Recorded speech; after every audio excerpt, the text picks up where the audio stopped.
What happens when the very people sworn to protect us can't or won't intervene? Tonight, we dive into 3 disturbing real-life encounters where the police were powerless, indifferent, or just too late.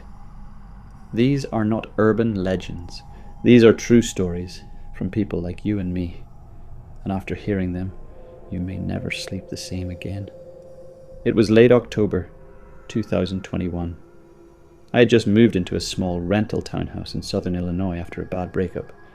I was 27, working full-time in inventory at a distribution centre, and it was my first time living truly alone.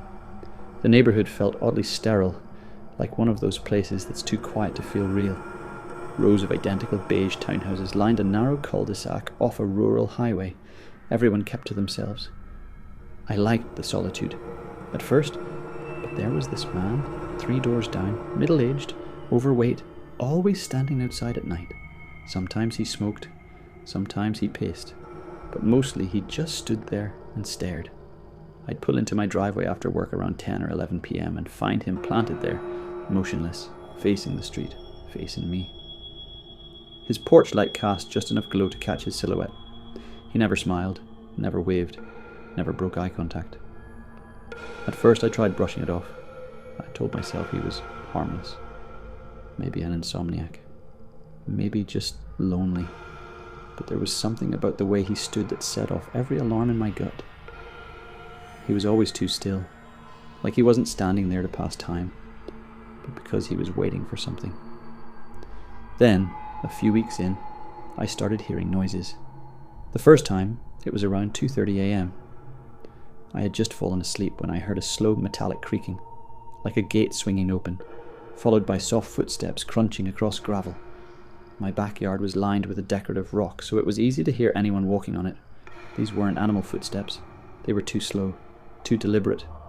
I grabbed my phone and crept toward the sliding glass door that led to the backyard.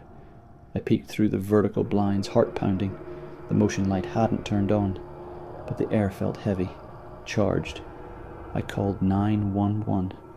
2 officers arrived in about 10 minutes. They checked the perimeter, asked a few questions, but didn't find anything. One of them smiled and said, "Probably just a raccoon." I didn't sleep the rest of the night. The next morning, I checked the yard myself and found something strange. A small stone, flat like a paperweight, was wedged under the gate. The gate usually closed with a heavy spring. Someone had placed the stone there to stop it from closing.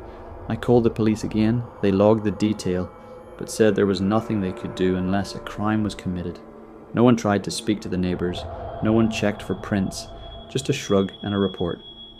2 nights later, it escalated. At exactly 2:14 a.m., I woke up to the sound of the sliding door handle turning, slowly, softly, then more forcefully.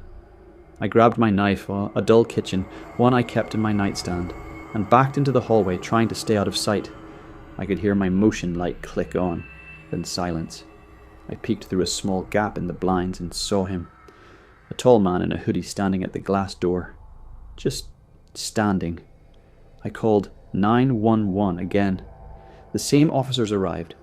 This time, they found footprints in the gravel, large clear prints that went right up to the door. But again, they said since there was no break-in, no entry, their hands were tied. I felt helpless, terrified, alone. So I bought 2 Wi-Fi security cameras and installed one above the back door and one above the front. I didn't sleep that night. I sat in the dark living room watching the camera feed on my phone. At 2:23 a.m, the backyard camera triggered. The man stepped into view. He walked casually through the gate, knowing exactly how to avoid the sensor until the last second. He approached the door, looked up, smiled directly at the camera. Then he backed away into the dark.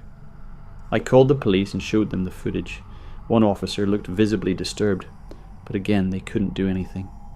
That night I left and slept at a hotel. When I came back the next day, I found 4 muddy handprints on the glass, too high, too low, like someone had crouched and stared inside. I broke my lease, forfeited my deposit, and moved out. The day I left, I found a note in my mailbox. It read, "The cops leave, but I don't." A month later, the new tenant messaged me on Facebook. Her message read, "Hey, sorry to bother you. I think you used to live here. Did you ever see a man in a black hoodie hanging around the backyard at night?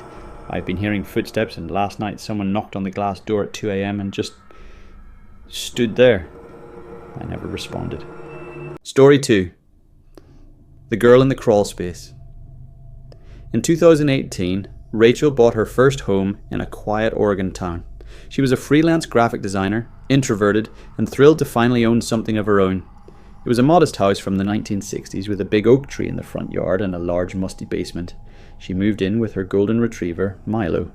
Within the first week, small things started to go wrong. Items vanished and reappeared. The TV turned on in the middle of the night. She heard faint thumps in the walls. Milo started growling at corners. One day she found her toothbrush in the freezer. She joked about it on social media, blaming ghosts, but she was starting to feel watched. One night Rachel was awakened by a low dragging sound beneath her floorboards. She thought maybe it was plumbing, maybe rats. But Milo barked and ran toward the basement. She called the police. 2 officers searched the house. One went into the crawl space beneath the basement. He came out 15 minutes later, sweating. "Nothing there," he said. "Just cobwebs." Rachel still felt uneasy. She installed a baby monitor and aimed it toward the basement vent. 3 nights later, at 3:04 a.m., she checked the footage. A hand.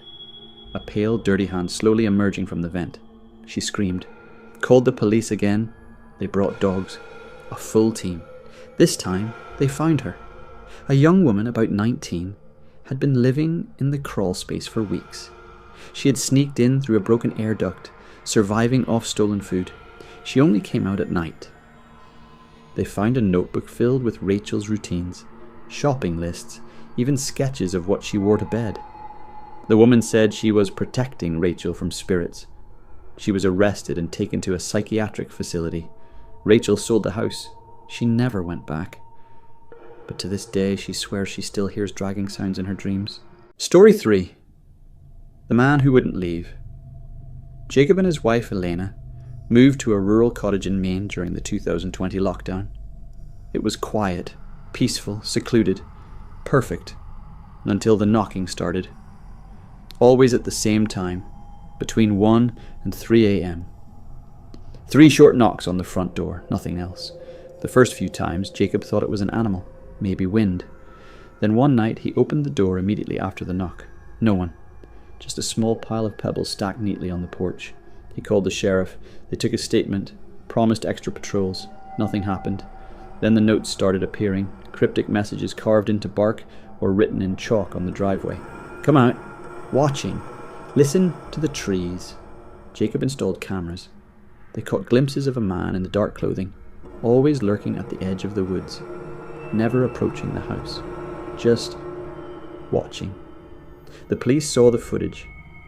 They said it wasn't enough to make an arrest. Then came the bones. Animal bones, arranged in symbols on the porch. Jacob recognized them from old folklore books. Protective runes, warding signs. He called the police again. They took the bones but still did nothing. The final straw came when Elena found a bundle of her hair tied with string hanging from a tree outside their bedroom window. They left that day, abandoned everything. The man was never found. The cottage remains empty. Locals say they still see someone wandering near the woods at night. 3 different stories, 3 different people. One terrifying truth: when the threat is real and the law can't help, you're on your own. Sleep tight